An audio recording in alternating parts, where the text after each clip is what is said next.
Bíblia é lâmpada para os seus passos e luz para o seu caminho. Raio-X da Bíblia. Raio-X da Bíblia. Aprofunde a Sagrada Escritura com o missionário comboniano, Padre José Joaquim, no programa Raio-X da Bíblia. Raio-X da Bíblia.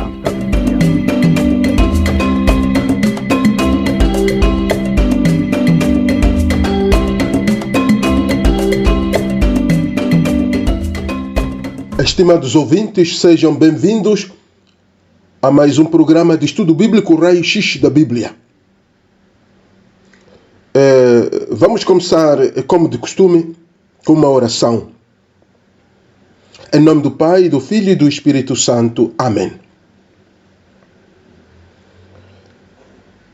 Pai nosso, que estais nos céus, santificado seja o vosso nome. Venha a nós o vosso reino, seja feita a vossa vontade, assim na terra como no céu.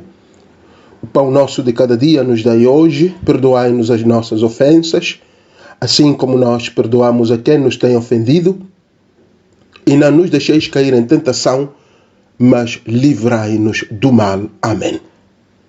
Em nome do Pai, e do Filho, e do Espírito Santo. Amém. O nosso tema hoje é a santidade na Bíblia. Primeira parte. A santidade na Bíblia. É a primeira parte. Depois continuaremos na próxima semana com a segunda parte. Este tema, o tema da santidade, é interessante, embora muito complexo, por duas razões.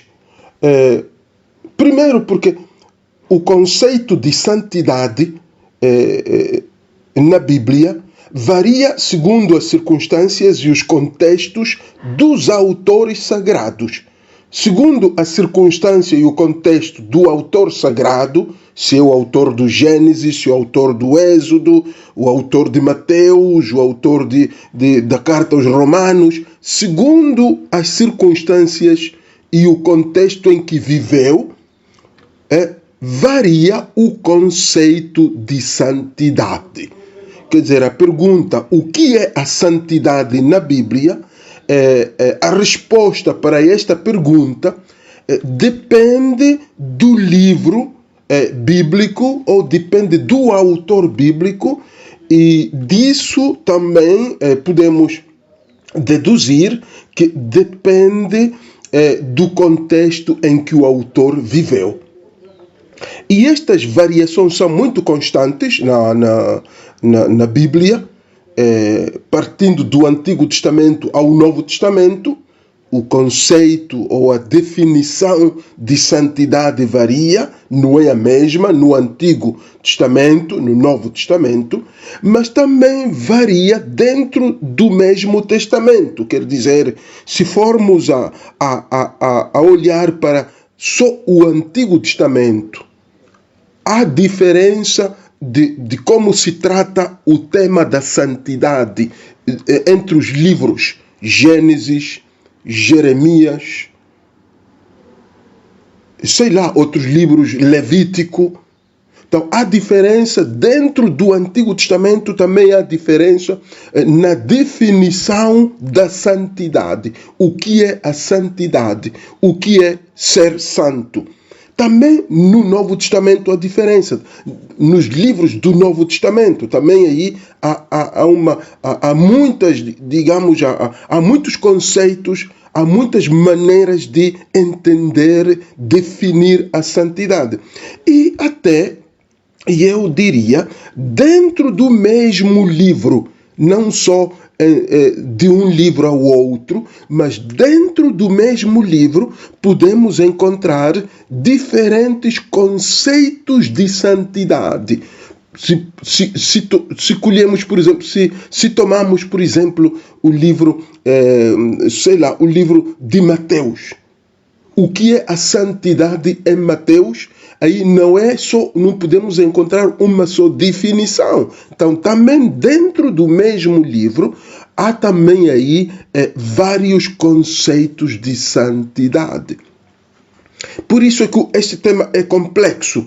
É interessante e é até importante para o cristão que fala todos os dias na oração, falamos de santidade, falamos de ser santo, temos santos também na Igreja Católica, gente canonizada, mas Deus também é santo, na missa cantamos santo, santo, santo, mas o que é ser santo ou o que é a santidade? Então é um tema muito complexo, importante, mas não fácil, é difícil, diria.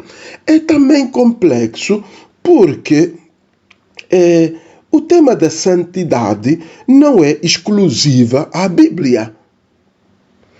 O que quer dizer isso? Quer dizer que também nas outras religiões existe o tema da santidade. Aborda-se o tema da santidade. Os muçulmanos, as religiões tradicionais africanas, as religiões antigas, antes do Novo Testamento, todas têm o conceito de santidade, todas têm o termo santidade. Então, como vocês veem, este tema, insisto, é interessante e oportuno, mas ao mesmo tempo é complexo. Mas eu vou tentar abordar este tema, partindo de alguns termos que nos podem ajudar a entender alguma coisa da santidade na Bíblia. Embora seja um tema complexo, podemos captar alguma coisa, porque se a Bíblia trata do tema da santidade, quer dizer que nós, os destinatários da Bíblia, devemos captar alguma coisa, devemos aprender alguma coisa da mensagem bíblica sobre a santidade. Ora, eu gostaria, antes de tudo,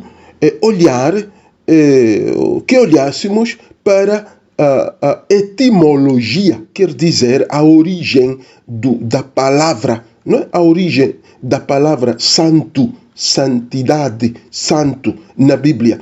Agora, se formos ao texto do Antigo Testamento escrito em hebraico, não é? O texto hebraico usa o termo Kodesh. Kodesh. O termo Kodesh designa o que é santo no Antigo Testamento, em hebraico. Sabemos que o Antigo Testamento foi escrito em hebraico, a maior parte do Antigo Testamento foi escrito em hebraico, depois também em grego, algumas partes, mas também outras partes também em aramaico. Mas isto eu tenho dito sempre, eu repeto, não é? Eu repeto quase em todos os programas que tenho feito, para que isto fique claro para todos, que a língua original do Antigo Testamento é sobretudo o hebraico, mas temos algumas partes do Antigo Testamento que também são escritas em grego e outras muito poucas em aramaico. Então, se nós formos a olhar o texto do Antigo Testamento escrito em hebraico, seria o original, se queremos, então o termo que encontramos para designar o que é santo, o termo é Kodesh. Kodesh. Não é? Kodesh. Que quer dizer santo, puro, não é? Alguma coisa pura, chamava-se também Kodesh. Limpo, uma coisa muito limpa, ou uma pessoa limpa, é Kodesh. E também algo divino, pertencente a Deus. Quer dizer, santo é alguém ou alguma coisa que pertence a Deus. Então isto é muito importante, partindo do Antigo Testamento, perceber que santo não é exclusivamente uma pessoa que foi canonizada pela igreja, pelo Papa, sei lá, São Daniel Comboni é santo, Santa Teresa é uma santa, São Francisco Xavier, São Francisco de Assis, são santos canonizados pela igreja, declarados santos. Mas a partir do Antigo Testamento, santo Kodesh é toda a pessoa que pertence a Deus, que é consagrada a Deus. É como que se fosse uma coisa de Deus, coisa, propriedade de Deus. Então, uma coisa, uma pessoa é considerada santa porque pertence a Deus. Então, de fato, partindo dessa perspectiva, todo o cristão, toda pessoa que pertence a Deus, que se consagrou a Deus pelo batismo ou por outras formas de consagração, pertence toda pessoa inteiramente a Deus, essa pessoa é santa. Agora, se formos a olhar para o texto grego do Novo Testamento, aí encontramos 3 palavras para designar o que é santo. 3 palavras. A primeira, assim, só para que vocês tenham uma ideia, mesmo que não consigam pronunciar o termo, o primeiro termo é hieros. Hieros. Hieros. Hieros. H-I-E-R-O-S. Hieros. Agora, hieros é santo, mas algo que tem poder divino. Algo com poder divino. Que tem muito poder divino em si. Então, isso no Antigo Testamento. Desculpem, isso é no Novo Testamento. Hieros. Algo que tem poder divino. Então, o santuário, por exemplo, o santuário, o lugar da oração, é hieros. É um lugar com poder divino. O sacerdote também era considerado, já a partir dos primeiros anos do Novo Testamento, não é hieros, algo que tem poder divino. Mas também tem outro termo para designar o que é santo no Novo Testamento, é o termo hagios. Hagios, H-A-G-G-I-O-S, não é? Hagios. É uma palavra muito frequente no Novo Testamento, mas designa o elemento ético na vida da pessoa. A pessoa que é eticamente, ou se queremos, moralmente irrepreensível. Uma pessoa que tem um comportamento moral irrepreensível, bom, uma boa conduta moral, ética também. De fato, ligado a isso também está o terceiro termo que eu dizia no Novo Testamento, hosios. Hosios também designa o que tem a ver com a moralidade humana. A moralidade humana. Então, se nós formos a fazer uma brevíssima recapitulação, partindo do uso do termo santo na Bíblia, vemos no Antigo Testamento Kodesh, que tem a ver com a pertença a Deus. Todo aquele que foi consagrado e pertence a Deus é Kodesh, é santo. Enquanto vamos ao Novo Testamento, os 3 termos, primeiro, hieros, que tem a ver com poder divino, algo cheio de poder divino, não é? Alguém cheio de poder divino, mas também os outros 2 termos, hagios e hosios, que tem a ver com a conduta, o comportamento moral. Então, se alguém é moralmente irrepreensível, é também considerado hosios, hagios, quer dizer santo no Novo Testamento. Então, isto é quanto à terminologia, quanto aos termos que antigamente, nas línguas da Bíblia, designavam a santidade ou o ser santo. Então, de fato, isto que acabamos de ver, não? Acabamos de ver as palavras que nas línguas da Bíblia designam a santidade, designam o ser santo. E vimos no Antigo Testamento, a língua antiga em que foi escrito é o hebraico, Kodesh, Kodesh é o termo, não é? Para dizer santo. E no Novo Testamento, a língua em que foi escrito o Novo Testamento é o grego, e vimos 3 termos: hieros, hagios e hosios. Então, esta introdução, embora pesada, um bocado pesada, é muito importante, porque ajuda-nos a perceber como é que este tema foi abordado, foi tratado desde os inícios dos tempos bíblicos, não é? Partindo do Antigo Testamento e do Novo Testamento. Agora, vamos fazer uma breve visão geral sobre os tipos de santidade. Os tipos de santidade. E partindo, sobretudo, do Antigo Testamento. Tipos de santidade. Primeiro, antes de tudo, é a santidade de Deus. Antes de tudo, a Bíblia fala da santidade de Deus. De fato, se formos a ler Levítico 10:3, Levítico 10:3, diz o seguinte: hei de preservar a minha santidade perante aqueles que se aproximarem de mim. Hei de preservar a minha santidade perante aqueles que se aproximarem de mim.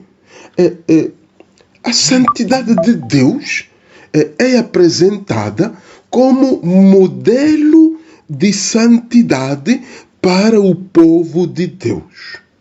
Então, nós não podemos falar da santidade das pessoas ou da santidade das coisas, como faremos dentro de poucos instantes, sem primeiro considerar a santidade de Deus.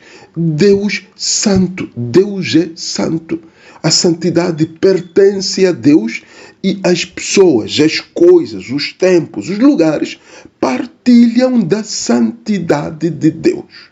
Então, isto também é muito importante, partirmos da santidade de Deus Criador, o Santo de Israel, que é assim chamado no Antigo Testamento. Se formos a ler Isaías 31, versículo 1, o Santo de Israel é o Deus Criador, o Deus Yahweh. Agora, este Deus é santo, é puro, é limpo, é Kodesh. Como dizíamos do hebraico do Antigo Testamento, é o Kodesh, é o 3 vezes santo, é o 3 vezes Kodesh. Então, o infinitamente Kodesh, o infinitamente santo. Então, perante a santidade de Deus, quais são as atitudes, ou qual é a atitude principal do homem, das pessoas? A primeira atitude é adoração. Adorar o 3 vezes santo. Adorai o Senhor vestido de trajes santos, tremei diante dele, diz o Salmo 96:9. Salmo 96:9. Essa é a invitação a adorar o Senhor, a tremer diante dele. E diz: todos os habitantes da terra.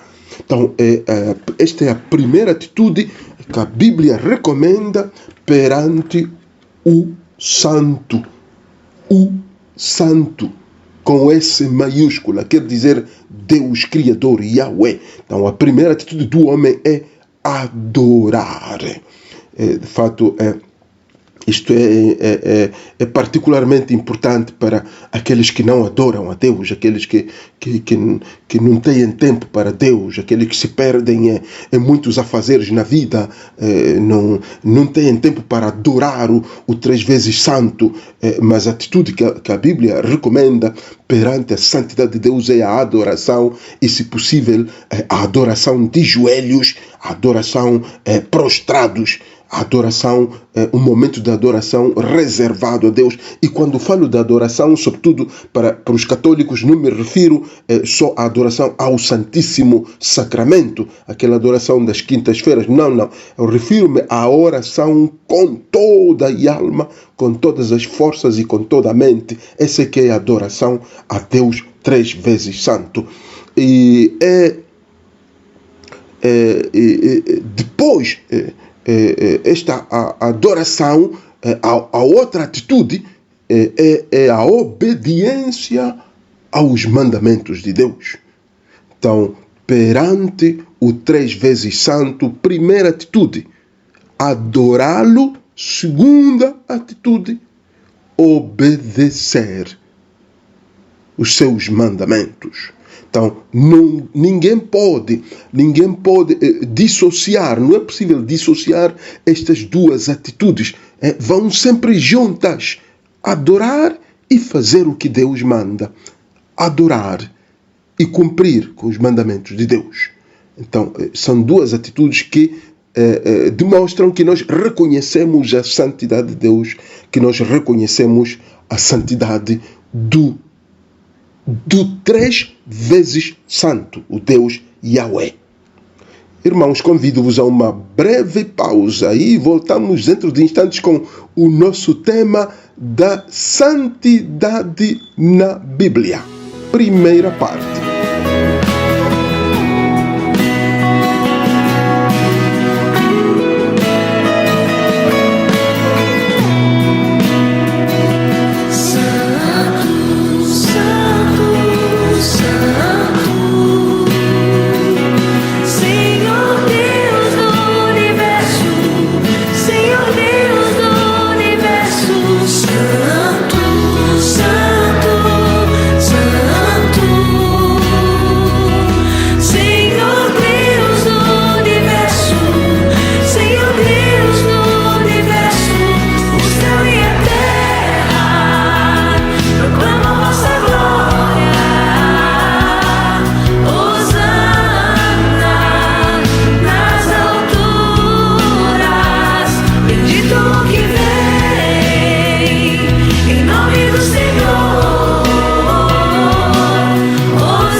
Da santidade de Deus, vem na Bíblia a santidade dos indivíduos. A santidade do indivíduo. A santidade da pessoa é um mandamento de Deus, para que ela seja santa como Deus é santo. Isso o lemos em Levítico 11, 44, 45, não é? Levítico 11, 44, 45, aí é o mandamento de Deus para que o povo, as pessoas, sejam santas como Deus é santo.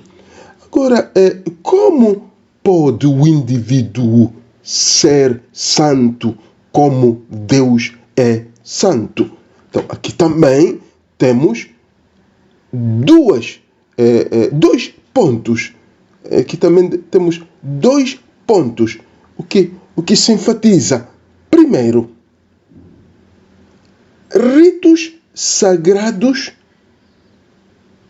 e santificação do sábado.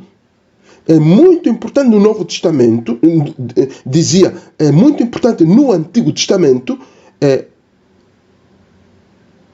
a questão dos ritos sagrados.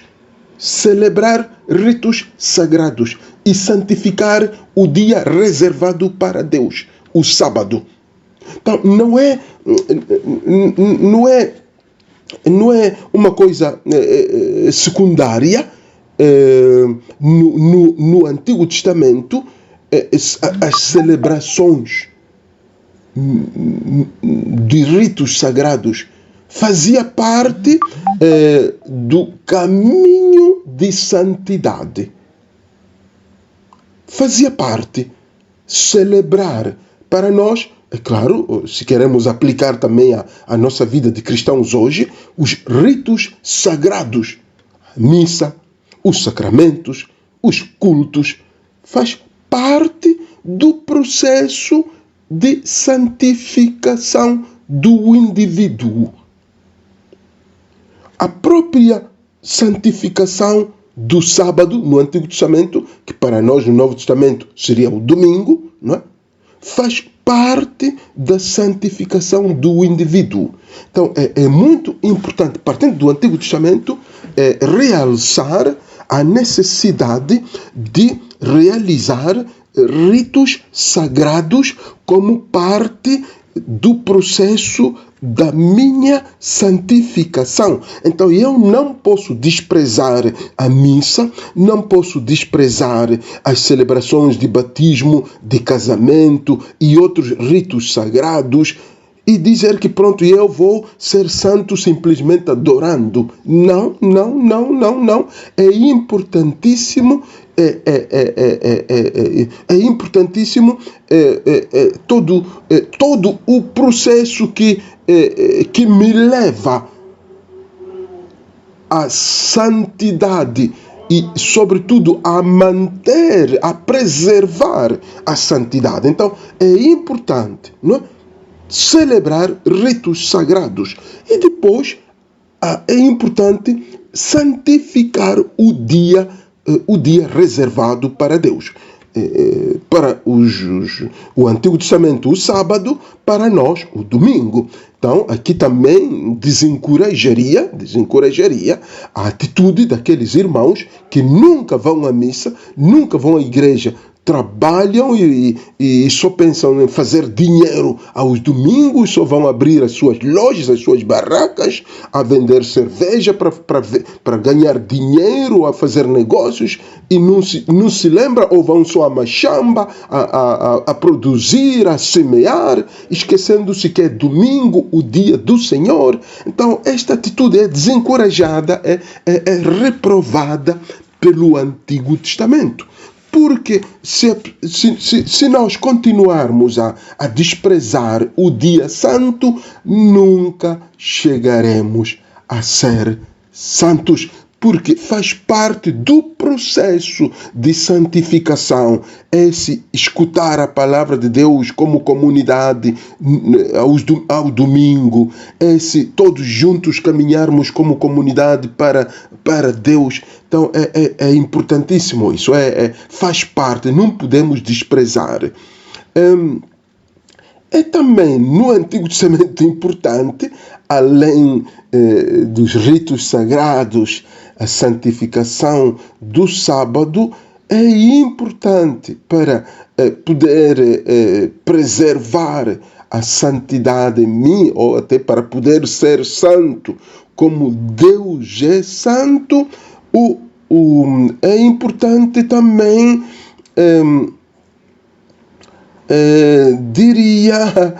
é importante escutar sempre o que Deus diz ao seu povo. Isso era muito importante no Antigo Testamento. Por isso Deus vai se queixar porque o povo não escuta a sua voz. E não escutando a sua voz, o povo não pode ser santo.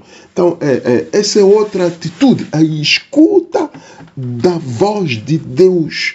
A escuta da voz de Deus. Outra atitude para poder ser santo, como Deus é santo, é ser fiel à promessa. Ser fiel à promessa. A pessoa promete alguma coisa, promessa no batismo, promessa nos outros sacramentos, para os consagrados, promessas ou votos. Votos, fiel aos votos, fiel à promessa. Só assim a pessoa pode ser santa como Deus é santo.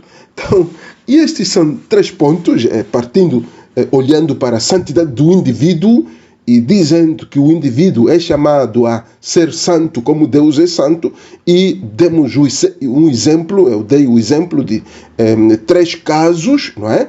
Em que a pessoa pode, a partir do Antigo Testamento, ser santa como Deus é santo. Repetindo, celebrando ritos sagrados e santificando o dia de Deus, o dia reservado a Yahweh. Segundo, escutando a voz de Deus, quer dizer, obedecendo, como dizíamos no primeiro ponto, obedecendo os mandamentos de Deus. E terceiro, sendo fiéis às promessas. As promessas, sobretudo, as promessas do batismo. E qual é a promessa do batismo? É renunciar a Satanás e crer firmemente em Deus Pai, em Jesus Cristo e no Espírito Santo. Também, é claro, para os católicos, na Santa Igreja Católica. Então, estas são basicamente as promessas do batismo. Se alguém for fiel a estas promessas do batismo, renunciar a Satanás e a todas as suas seduções, e depois crer em Deus Pai, Criador do Universo, crer em Jesus Cristo, o Salvador, e crer também no Espírito Santo, o Santificador, e crer na Igreja como a comunidade dos santos, que caminha, não é? A igreja que caminha para Deus, então a pessoa assim pode ser santa como Deus é santo. Continuando, está a santidade do sacerdote.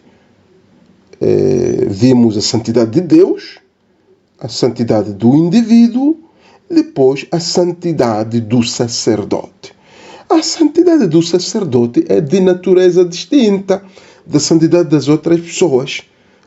Não é mérito que ele obtém pelos seus atos de bondade e pureza. Né? A santidade do sacerdote não é mérito que ele obtém pelos seus atos de bondade e pureza, mas é recebida de Deus no Antigo Testamento por herança ou através do sumo sacerdote.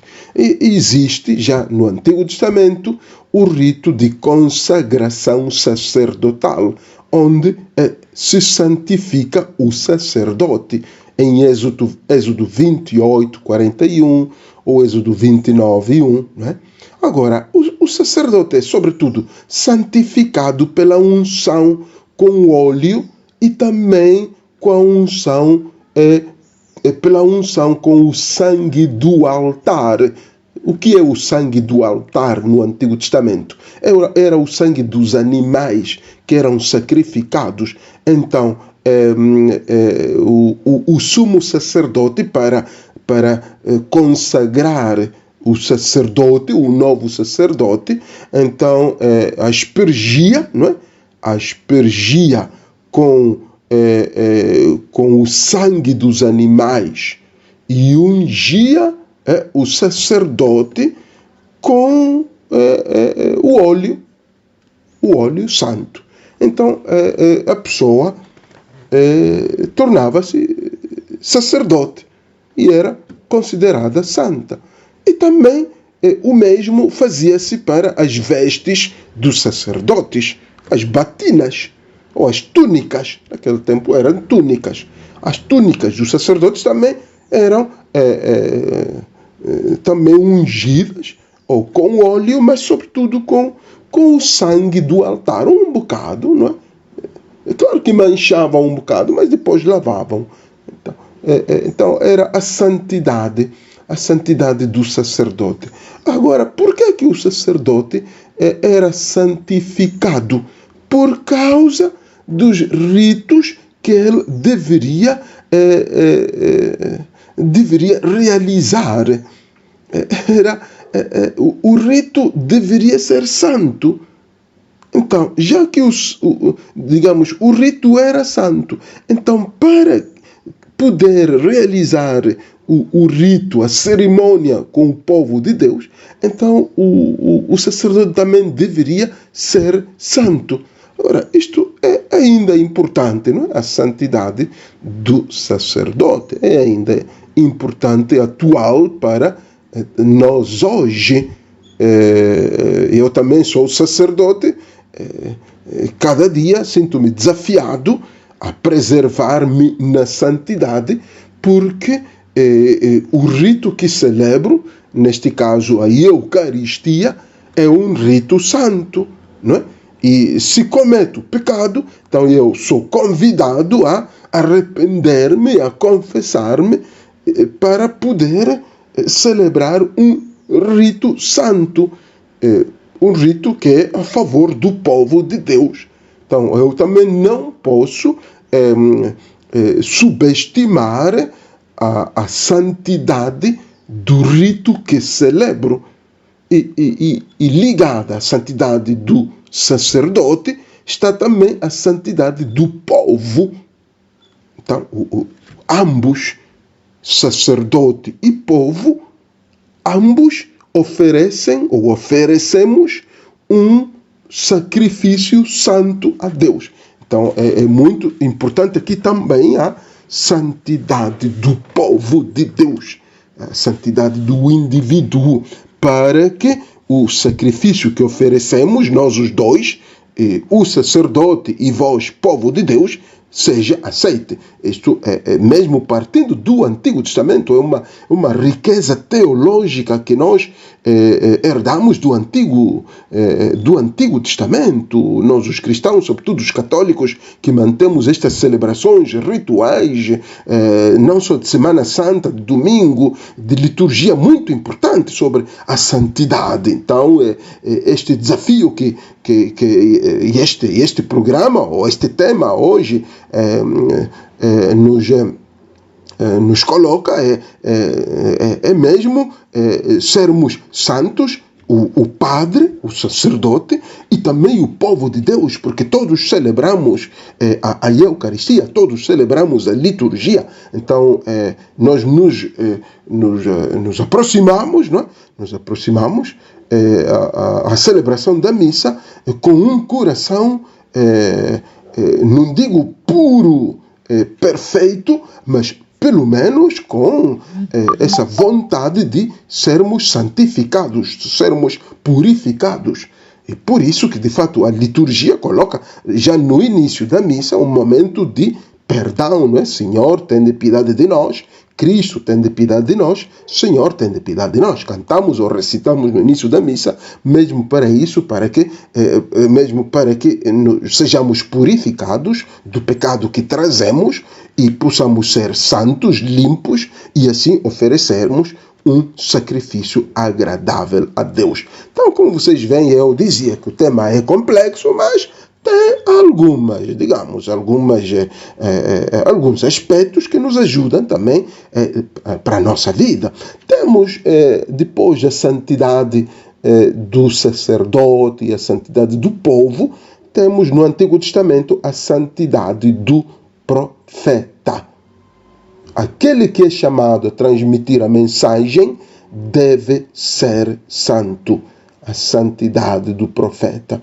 Aquele que é chamado a transmitir a mensagem de Deus deve ser santo.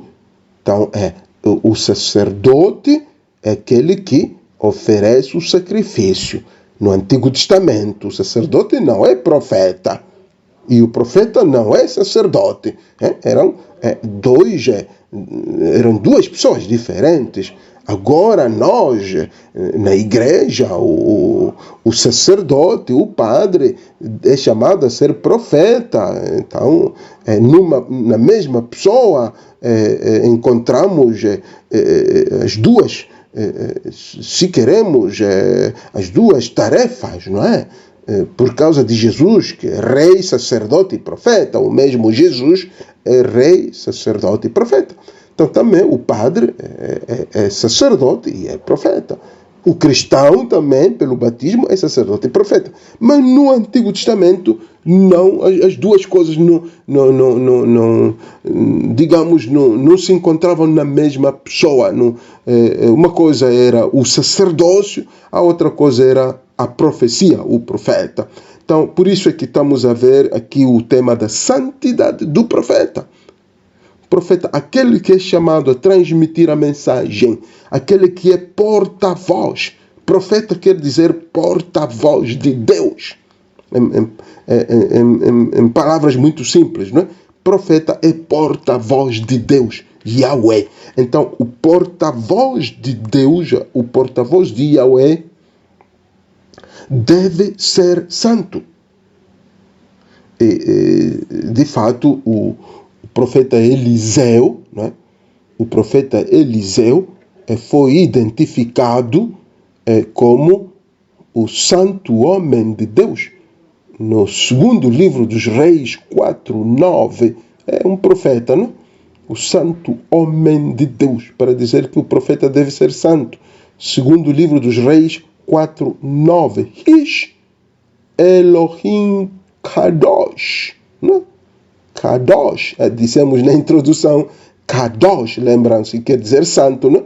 Ish quer dizer homem, Elohim, Deus, Kadosh, santo. Então, Eliseu era o santo homem de Deus. O homem de Deus santo, se queremos traduzir literalmente do hebraico, não é? Ish Elohim Kadosh, homem de Deus santo, né? Assim seria. Ish Elohim Kadosh, homem de Deus santo. Então, o profeta deve ser santo. Todo aquele que é porta-voz de Deus deve ser santo. Pelo contrário, a mensagem perde poder. A mensagem que a pessoa anuncia perde poder. Aqui está. Disso devemos estar certos. Não há como evitar isso. Quer dizer, se o porta-voz não é santo, a mensagem que anuncia não tem poder de transformar o ouvinte. Não tem poder para curar, não tem poder para consolar, não tem poder para santificar o ouvinte. Por isso é que há muita pregação hoje, há muitos porta-vozes de Deus, mas a mensagem não chega ao coração das pessoas. Há muita gente que fala aos domingos, prega, a palavra de Deus é pregada nas missas, nos cultos, mas a palavra de Deus não está a transformar as pessoas, não está a transformar os ouvintes, não está a chegar no coração. Muitas vezes isso deve-se ao fato de que o porta-voz não é santo. Bom, nem sempre, até às vezes, é porque o ouvinte é duro de coração. O ouvinte é duro de coração, então também a mensagem não penetra. Mas também deve-se ao fato de que o porta-voz, aquele que está a transmitir a mensagem, não é santo, quer dizer, não pertence a Deus, não vem de Deus, não é aprovado por Deus, não é acompanhado pelo Espírito de Deus. Está a falar por sua conta, não fala pelo poder do Espírito, ou só ensina teorias, mas não toca a vida das pessoas. Então é muito importante, ao vermos o tema da santidade, também olharmos para a santidade do profeta, isto é, do porta-voz de Deus, daquele que anuncia a palavra de Deus. Podemos ir ainda nesta primeira parte do nosso tema, podemos também olhar para a santidade do santuário, brevemente. O santuário é o lugar santo O santuário é um lugar santo com todos os seus compartimentos. No Antigo Testamento, o santuário tinha compartimentos. É como hoje a nossa igreja tem sacristia, tem outro lugar, tem uma despensa, tem a sala para o padre, tem o lugar santo. Então, mas no Antigo Testamento, todo o edifício era considerado santo, com os seus compartimentos. Todos os compartimentos do edifício, que era o santuário, ou até o templo, se queremos, não é? Se queremos, tudo era santo, porque era considerado um lugar onde Deus habita. Era o lugar onde Deus habita. Então, era muito venerado o santuário, era muito venerado o templo, a santidade do templo, porque Deus habita aí. E os objetos que se usam no templo, os espaços do templo, tudo, os panos, os altares, os utensílios, os óleos, o incenso, a água que se usa no templo, o dinheiro que se recolhe no templo, era tudo considerado santo. Então, vocês veem aí que chegamos a um tema muito importante, a questão da santidade do santuário. Se queremos aplicar isso à santidade da igreja hoje, há muita falta de respeito pela igreja, profanação de igrejas, roubo de igrejas, roubo de dinheiro, roubo de dinheiro da igreja, dinheiro dos dízimos, dinheiro do ofertório, roubo de panos de igreja, brincadeiras que se fazem na igreja, fofocas que se contam na igreja, coisas feias, maus pensamentos na igreja. Então, aí estamos a faltar, digamos, o respeito à santidade do santuário. E isso é um pecado contra Deus, porque o santuário é o lugar da habitação de Deus. Irmãos, eu gostaria de, por hoje, deter-me por aqui.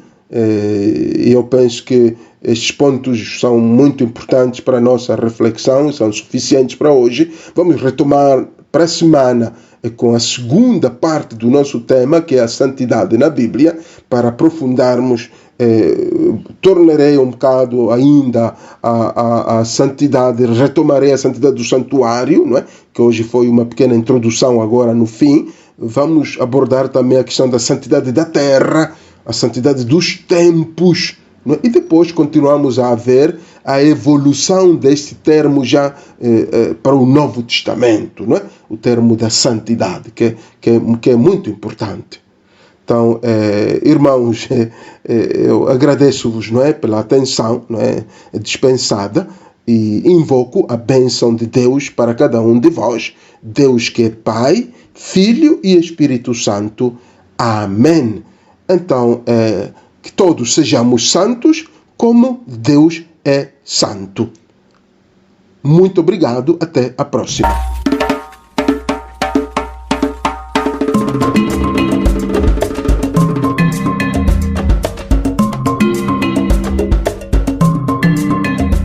A Bíblia é lâmpada para os seus passos e luz para o seu caminho. Raio X da Bíblia. Aprofunde a Sagrada Escritura com o missionário comboniano, Padre José Joaquim, no programa Raio X da Bíblia.